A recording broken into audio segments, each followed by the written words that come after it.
Patricia, thank you very much for that, and thank you very much to Chatham House for inviting me here today. This is actually a sad day for Chatham House. The director, Dr. Robin Liblet, can't be here because he's attending the funeral of Michael Williams, Lord Williams of Baglan, who's recently died of a terrible cancer. He was Robin Cook's special envoy, advisor, and later special envoy at the United Nations. And Robin Cook was a great friend of mine, and he relied very heavily on Michael Williams for support and advice. And I just think we should commemorate that today and understand why our director can't be here, but also send our sympathies to the families, the family of Michael, on their loss.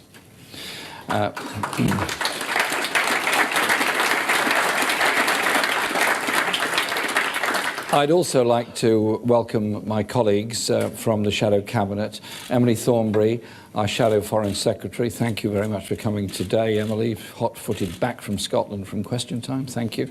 Shami Chakrabarti, our Shadow Attorney General, who's here on the front row, who brings a brilliant legal mind to our team.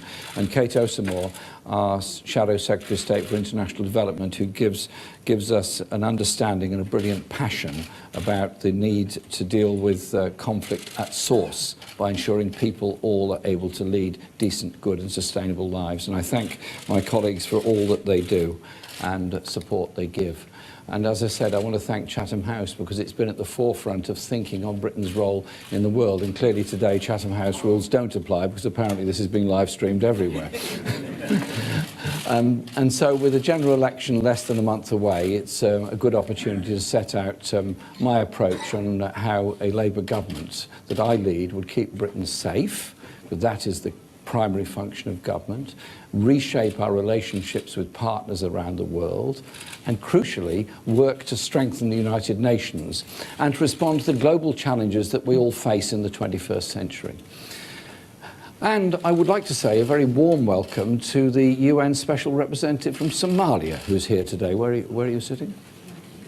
Thank you very much. Thank you for coming along. And your colleague, your advisor, my great friend Nuruddin Diri, thank you so much for being here today. It's wonderful to see you both. And anybody else I haven't referenced who I know, consider yourselves welcomed, okay? On Monday, we commemorated Victory in Europe Day, the anniversary of the victory over Nazi Germany in Europe. VE Day marked the defeat of fascism and the beginning of the end of a global war that had claimed 70 million lives. Just think of that figure, 70 million lives were lost in the Second World War.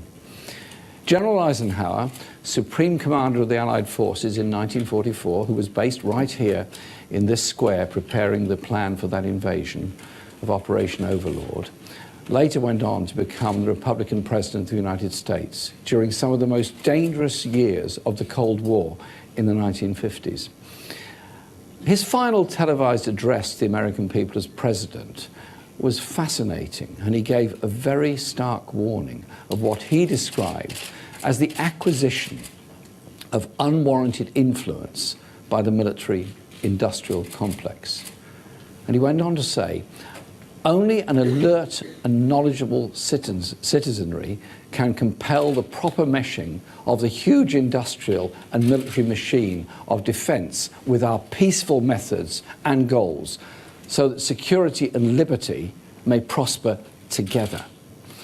Sadly, it's more than 70 years since he made that speech. Sadly, in more than half a century, I think it's clear that Eisenhower's warning has not been heeded. Too much of our debate about defence and security is one-dimensional. You're either for or against what is presented as strong defence, regardless of the actual record of what it has meant in practice. Alert citizens or political leaders who advocate other routes to security are often dismissed or treated as unreliable.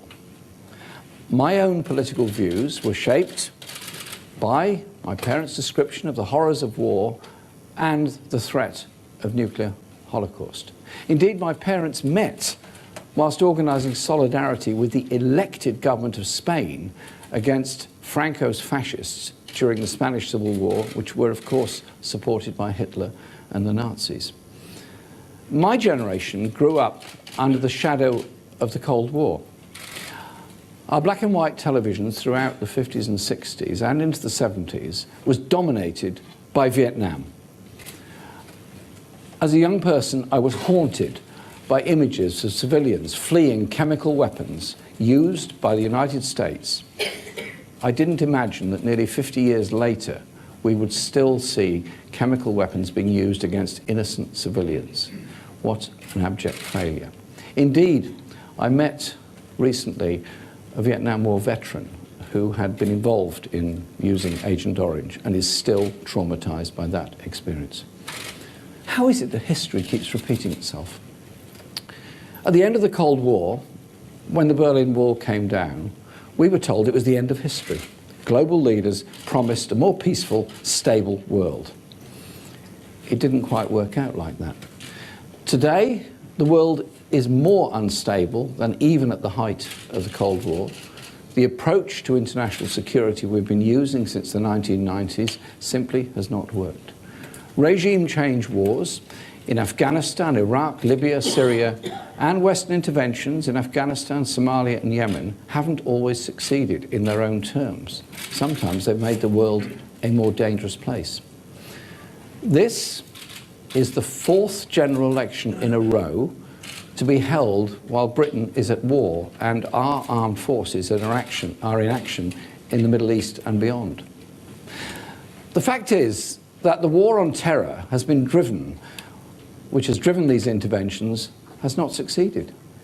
It has not increased our security at home. In fact, many would say just the opposite.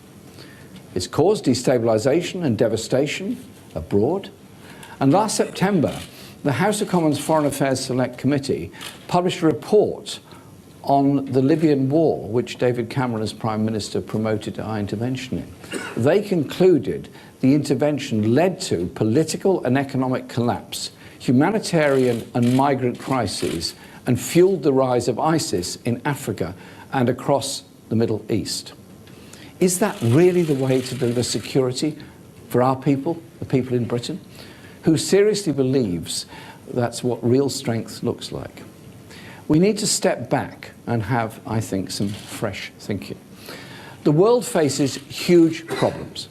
As well as the legacy of regime change wars, there is a dangerous cocktail of ethnic conflicts, food insecurity, water scarcity, and fast emerging effects of climate change. And to that mix, add a grotesque and growing level of inequality in which just 8 billionaires own the same wealth as 3.6 billion of the poorest people on our planet. And you end up with a refugee crisis of epic proportions, affecting every continent in the world, with more displaced people in the world than since the Second World War. Indeed, there are some estimates that think there are more displaced people now than at any time in recorded history. These problems are getting worse, and they are fueling threats and instability. The global situation is becoming more dangerous. And the new United States president seems sadly determined to add to the dangers by recklessly escalating the confrontation with North Korea, unilaterally launching missile strikes on Syria, and opposing what was a great achievement as President Obama's nuclear arms deal with Iran, and the suggestion he's backing a new nuclear arms race. A Labour government will want a strong and friendly relationship with the United States, but we will not be afraid to speak our mind. The United States is the strongest military power on the planet by a very long way. It has a special responsibility to use its power with care and to support international efforts to resolve conflicts collectively and peacefully. Waiting to see which way the wind blows in Washington isn't strong leadership, and pandering to an erratic administration will not deliver stability. So when Theresa May addressed a Republican Party conference in Philadelphia in January, she spoke in alarmist terms about the rise of China and India and the danger of the West being eclipsed. She said America and Britain had to stand together and use their military might to protect their interests. That's the sort of language that led us into the calamities in Iraq and Libya and other disastrous wars, that stole the post-Cold War promise of a new and peaceful world order. I do not see India and China in those terms.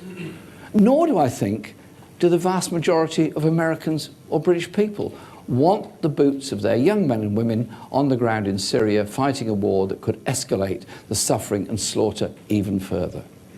Britain deserves better than simply outsourcing our country's security and prosperity to the whims of the Trump White House. So no more hand-holding with Donald Trump. A Labour government will conduct a robust and independent foreign policy made in Britain. A Labour government would seek to work for peace and security with all the other permanent members of the United Nations Security Council, the United States, China, Russia and France. And with other countries play a major role, such as India, South Africa, Brazil and Germany. We have to reach out and work with others. The philosophy of bomb first, talk later approach to security has failed. To persist with it, as the Conservative government has made clear it's determined to do, is a recipe for increasing, not reducing, threats and security. I'm often asked if, as Prime Minister, I would order the use of nuclear weapons. It's an extraordinary question when you think about it. Would you order the indiscriminate killing of millions of people? Would you risk such contamination of the planet that no life could exist across large parts of the world? If circumstances arose where there was a real option, it would represent a complete and cataclysmic failure. It would mean world leaders had already triggered a spiral of catastrophe for humankind. Labour is committed to actively pursue disarmament under the Nuclear Non-Proliferation Treaty, and we're committed to no first use of nuclear weapons. But let me make this absolutely clear. If elected Prime Minister, I would do everything to protect the security and safety of our people and our country. That is our first duty. And to achieve it, I know, would have to work with other countries to solve problems, diffuse tensions, and build collective security. The best defence is, for Britain, is a government actively engaged in seeking political solutions to the world's problems. It doesn't make me a pacifist. I accept that military action under international law as a genuine last resort is in some circumstances necessary. But that is very far from the kind of unilateral wars and interventions that have become almost routine in recent times. I'll not take lectures on security or humanitarian action from a Conservative Party that stood by in the 1980s, refusing even to impose sanctions while children on the streets of Soweto were being shot down, or which has backed every move our armed forces have put in harm's way, regardless of the impact on our people's security. Once again, in this election, it's become clear that a vote for the Conservatives would be a vote to escalate the war in Syria, risking military confrontation with Russia, adding to the suffering of the Syrian people and increasing global insecurity. When you see children suffering in war, it's only natural to want to do something. But the last thing we need is more of the same failed recipe that served us so badly and the people of the region so calamitously. Labour will stand up for the people of Syria. We will press for war crimes to be properly investigated and work tirelessly to make the Geneva talks work. Every action that is taken over Syria must be judged by whether it helps to bring an end to the tragedy, the appalling tragedy of the Syrian war, or does the opposite. Even if ISIS is defeated militarily, the conflict will not end until there is a negotiated settlement involving all the main parties, including the regional and international powers, and an inclusive government in Iraq. All wars and conflicts eventually are brought to an end by political means. So Labour would adopt a new approach. We'll not step back from our responsibilities, But our focus will be on strengthening international cooperation and supporting the efforts of the United Nations to resolve conflicts. A Labour government will respect international law and oppose lawlessness and unilateralism in international relations. We believe passionately human rights and justice should drive our foreign policy. In the 1960s, Harold Wilson's Labour government worked for and signed the Nuclear Non-Proliferation Treaty. As Prime Minister, I hope to build on that achievement. Labour's support for the renewal of the Trident system doesn't preclude from working for meaningful multilateral steps to achieve reductions in nuclear arsenals. A Labour government will pursue a triple commitment to the interlocking foreign policy instruments of defence, development and diplomacy. For all their bluster, the Tory record on defence and security has been one, frankly, of incompetence and failure. They've balanced the books on the backs of servicemen and women. Deep cuts have been made in the army, reduced to its smallest size since the Napoleonic Wars, stagnant pay, worsening conditions, poor housing. The morale of our service personnel and veterans is at rock bottom.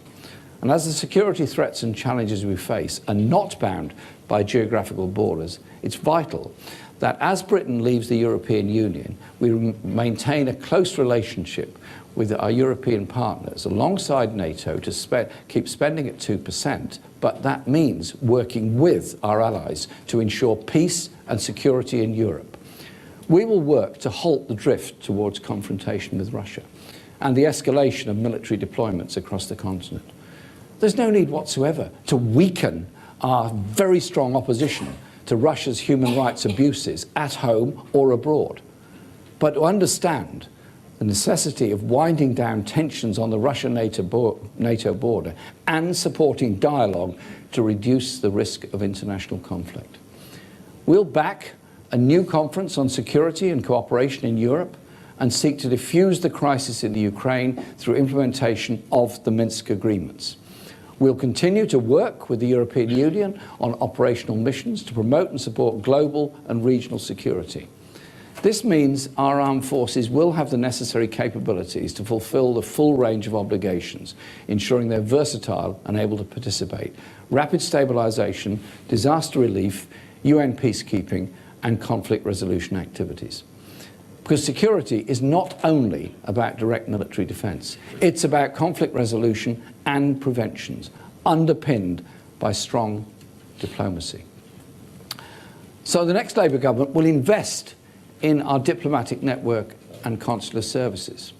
We will seek to rebuild some of the key capabilities and services that have been lost as a result of Conservative cuts in recent years, such as the loss of human rights advisors in so many of our embassies around the world.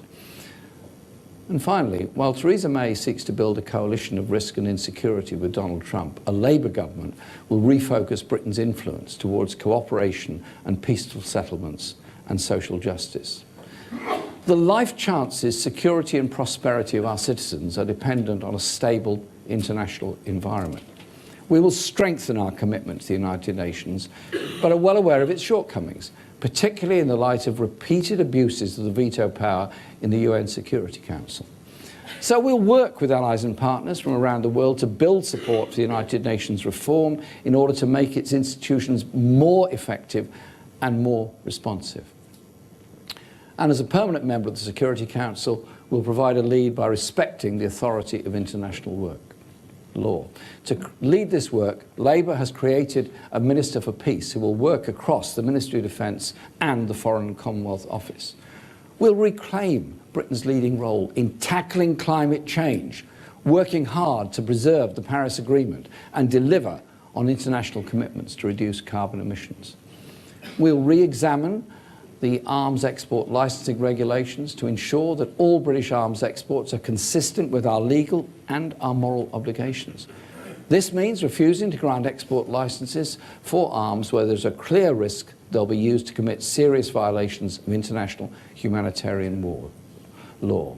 Weapons supplies to Saudi Arabia, when the evidence of grave breaches of humanitarian law in Yemen is overwhelming, must be halted immediately, as Emily has made very clear many times in Parliament.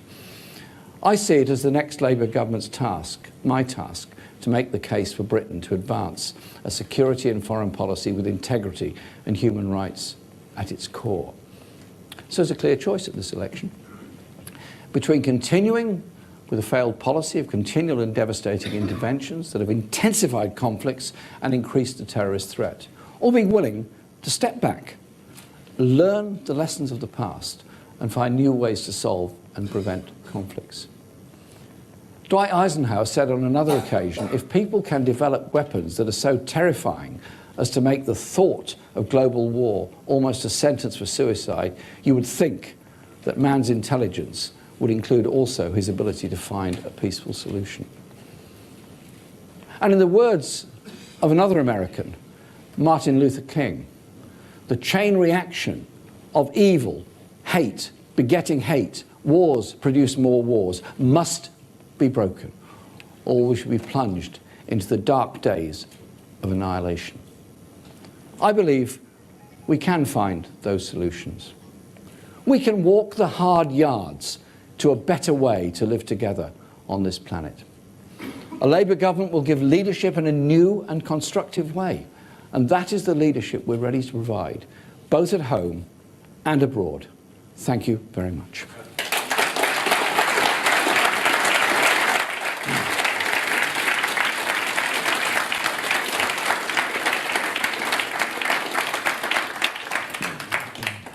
Thank you very much indeed, Jeremy. Before going to the floor and first of all to our membership, I have the prerogative to ask you a couple of questions. Sure. So first of all, when you're in the UN and as a permanent member of the Security Council, to make things work, you need to have agreement with all 5 permanent members of the Security Council, and they are protecting others. So you need to do deals across the board, and often with countries with very poor human rights records, in order to achieve what you want to achieve.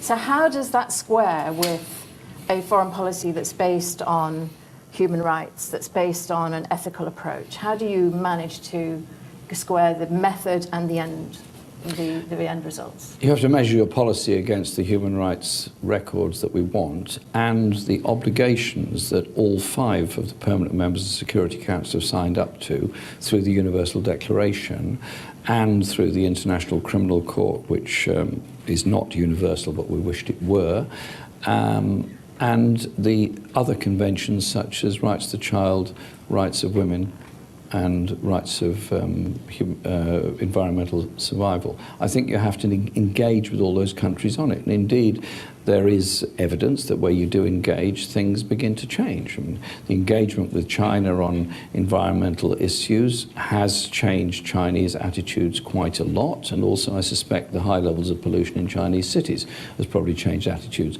quite a lot. It is a question of being prepared to engage. It's not always lecturing people, it's learning from them as well.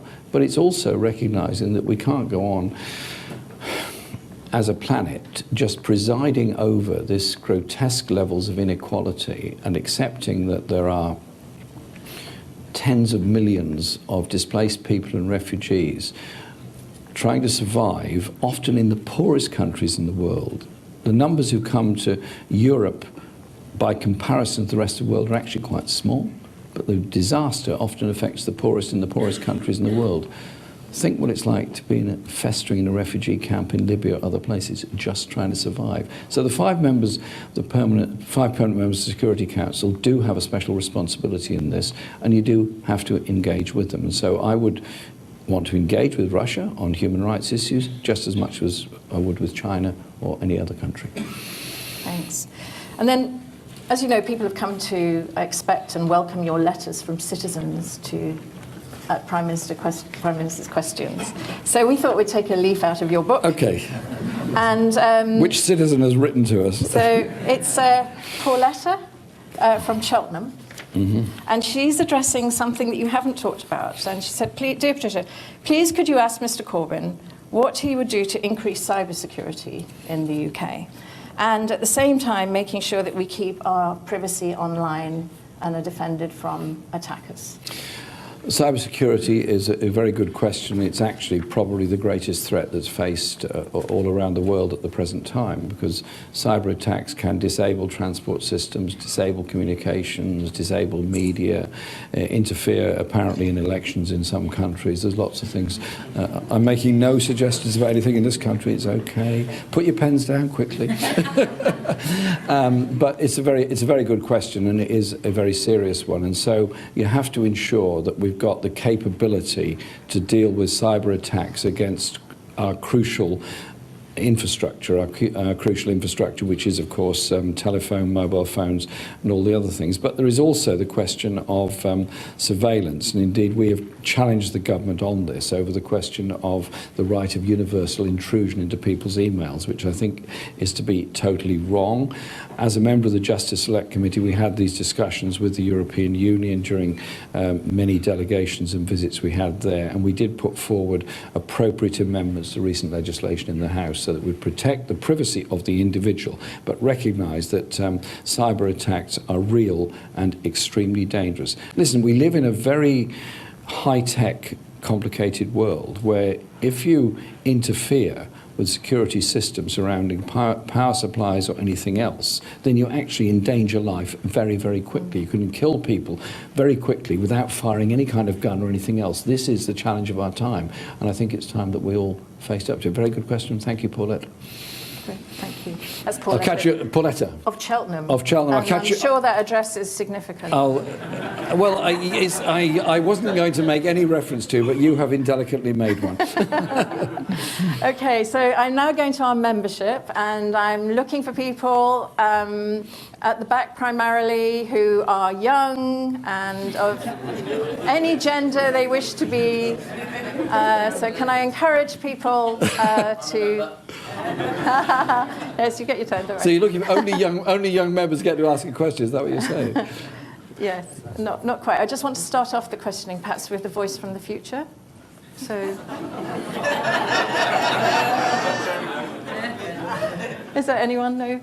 Xenia, I'm going to call on you as our next first speaker. Thank you very much. My name is Xenia Wickett. I run the US and the Americas program here at Chatham House. You've laid out a platform that is almost the antithesis of the platform that's been laid out by Donald Trump. You've expressed that there would be no intention of hand-holding the Americans or the American president. But you also have to recognize there are huge links between the United States and the United Kingdom. Economic links, intelligence links. How are you going to pass those two things? On the one hand, very publicly saying that I fundamentally disagree with many of the positions taken by this administration, but on the other hand, trying to ensure that there's the economic engagement, the investment engagement, the intelligence engagement continues. Wait, I'm going to take two more questions before. So if I can go to this gentleman here in the white shirt in the sort of third row back. Wait for the microphone. And can you say who you are when you introduce yourself, please? Thank you. Hello, my name's Max Nicholson. I'm a postgraduate student at King's College. What future would the intelligence community in the UK have under a Labour government? And also, would you seek to make changes to the Investigatory Powers Act? Thank you. And then the gentleman here behind you. Thanks. Thank you. Sean Curtin, member of Chatham House. On the hand-holding point, you said no more hand-holding with Donald Trump, but I don't see that there's anything wrong with two men in this day and age holding hands in public. And listening to your speech, I think that actually there are many points that you and Trump have in common. You both described the invasion of Iraq in 2003 as a catastrophe, and your commitment to the renewal of Trident and to spending at least 2% of GDP on defence will, I presume, get Trump to want to hold your hand. But my question is, the one area which you really seem to focus on in your speech was North Korea. And you seem to be very critical of Trump's approach. So I'd like you to just flesh out what is your approach to the North Korean problem. Thank you. Thanks. Thanks for those questions. The approach to, on the first question, was it US and sorry, was This, the US trade. I can't read my own writing, that's the problem. Well, quite clearly, we have a very close relationship with the United States. We have a cultural relationship, we have a trade relationship, and we had, ever since the First World War, a military relationship with the United States. Does that mean that we always agree with every US president? No, not at all. The British government at the time, whilst politically supportive of the Americans in Vietnam, didn't commit British troops to it, and therefore one would suggest there was some degree of criticism implicit in that. Does it mean you can't have a relationship with them? No, I think it's the opposite. I think you have a relationship, and you might say it's critical, but it's also not just with the US president. I mean, there's day-to-day relationships with members of the House and members of the Senate, as well as all the other different communities across the USA. And so I have been in the USA many times, met huge numbers of people of diverse political opinions. You work with them all, but the relationship with the USA is an important one, and obviously something we would want to maintain. On the question about Investigatory Powers Act and intelligence community, yes, we would obviously maintain GCHQ, and we would ensure that the powers of investigation into the citizen are backed up by a legal process. We would not give unaccountable power of investigation into somebody's life. And so if the authorities want to investigate the streams of emails, whatever else, they have to get a legal backing and able to do it. We don't want to create a surveillance society where there is untrammeled power of interference in the lives of the individual or of their privacy. Thanks for your point about hand-holding. Obviously, a Labour government would meet with President Trump and would have discussions with him. And you raised the point about North Korea. Well, I am very clear that the Nuclear Non-Proliferation Treaty is important and must be made to work, but there are a number of nuclear-armed countries that don't have membership of the NPT, North Korea being one of them. The six-party talks were making a great deal of progress. The only way forward in the crisis over relations between the United States and Korea has to be a resumption of the six-party talks, has to be encouraging and thanking China for what it's done so far in trying to diffuse tensions, and also working with the South Korean government at the same time. Because the idea that one would countenance the bombing of the people of North Korea, or of North Korea sending missiles that would kill others, is absolutely appalling. So there has to be a development relationship. Now, the Obama administration seems to be moving in the direction of building closer relations and trying to develop some sort of dialogue with North Korea. I think that is a wholly good idea, and we should encourage that, and that is what I would encourage that we do. One advantage Britain has is that we have a tradition of assuming diplomatic relations with countries that have an effective government. That means we do have relations, and I think it's important that we develop that principle. Thank you. I'll take a couple of questions here, please.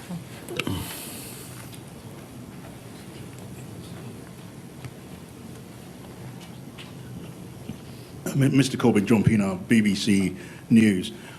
What do you say to voters who support the British nuclear deterrent when you've made clear you would never order its use, either first or in retaliation? You have made that clear, haven't you? And what do you say to supporters of British military power when it's not clear in what circumstances you would ever order forces into battle, in or out of NATO, and including strikes against Islamic State? And if I could then pass the piece to the Minister. Thank you.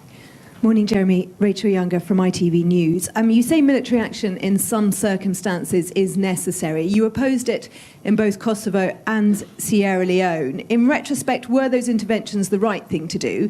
And in 4 weeks' time, you could be not just Prime Minister, but also de facto Commander-in-Chief. When you think about the enormity of the office, is that the part of the job that scares you most? Thanks. And then last question from over here. You mentioned the problem of the vetoes. How else would you seek legitimacy for action, and what's your attitude to responsibility to protect in a humanitarian crisis? Thanks. John, the question about our security is obviously paramount. I've made that very clear. Emily's made that clear in her statements, as has Nia and others. Clearly, the importance is to protect people, all of our people, to make sure they're not under any kind of threat. Does that mean that there are ultimately some circumstances where you use military force? Yes, there are. And you think back to our history. Many in this room, well, nobody in this room was around at the time of the First World War, but I'm sure many would have questioned its legitimacy and its whole approach. I doubt many, if any, in this room would have questioned the legitimacy ultimately of the Second World War because of the catastrophe that had approached by the rise of the Nazis all across Europe at that point. And so I think there has to be ultimately that preparedness to use military force. Now, the question that was raised also, in continuing your theme, concerning, for example, Kosovo and Sierra Leone, the situation in Kosovo is not good. Could it have been dealt with in a different way? And could there have been a different approach? Yes, I believe there could.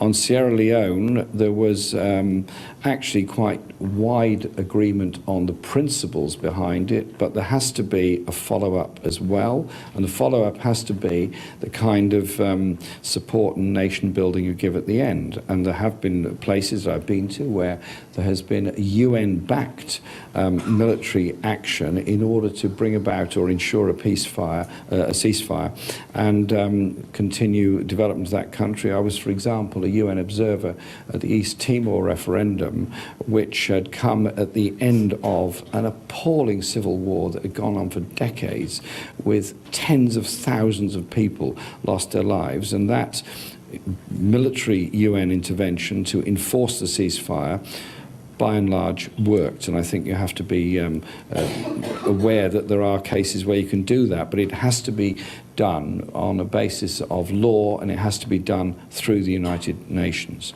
On the question of vetoes and responsibility to protect, I'm interested in the responsibility to protect issue and argument. Again, I think it has to be backed up by international law and backed up via the United Nations.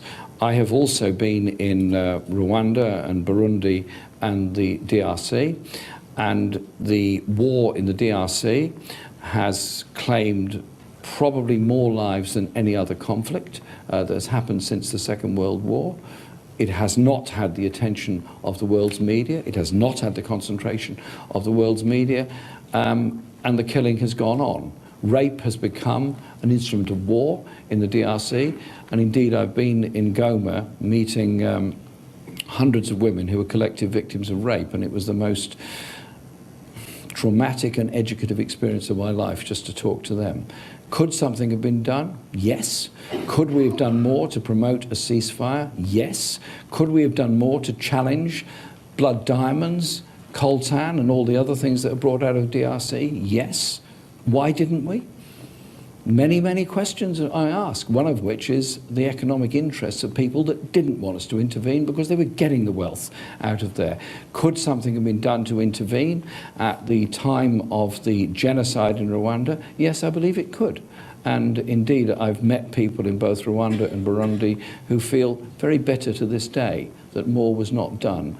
And again, there seems to be an assumption that a war in Africa is somehow or other different to something on the edges of Europe. And so I think we have to engage. We also have to engage positively afterwards, because if you think of nations that have come out of conflict, take Colombia, take El Salvador. Colombia, decades and decades of civil war. Eventually, by good action by neighbouring countries, ceasefire was produced and a peace process has developed. But if you don't stay the course afterwards, as happened in El Salvador, those that were formerly protagonists in a civil war then end up in criminal gangs, and you have a similar degree of killing and instability, this time for crime rather than the purposes of engagement in that civil war. So it is about engagement, but it's also about use of the UN and international law. My question mark is over unilateral action. Sorry, I know that was a really long list of questions, Mr. Corbyn, but would you mind asking the second part of the mind, which is whether being our de facto commander-in-chief would be the part of being Prime Minister that scares you most. Not at all. So just for those who couldn't hear because it wasn't on the microphone. Sorry, the question was about whether I found that part of the job the most frightening. Not at all. I want to see a peaceful world. I've spent my life wanting to see a peaceful world. I've spent my life working for the human rights of all and ensuring that everybody has some chance in life. If you don't mind, one slight anecdote. I met a group of refugees in a refugee camp in Syria before the present conflict broke out. And these were people living in tents on the border of Iraq and Syria in appalling, appalling conditions. They deserved better. And I was talking to this 14-year-old girl and her family, one of whom had died because the tents had burnt down. I said, what do you want to achieve in your life? And this child, in a tent, in the middle of misery and everything else, she said, thank you for your question. I want to be a doctor. Wow. She had ambitions. You see those all over the world. And so the opportunity of leading a government that will help to promote international law, will address issues of global imbalance and insecurity, and will be realistic about terrorist threats, realistic about threats of cyber insecurity, is something I relish. Because our task surely has to be to leave the world better and more peaceful for the next generation rather than more dangerous and more at war the next generation. You have to deal with the problems all over. You have to deal with them in an international multilateral. We will make America great again.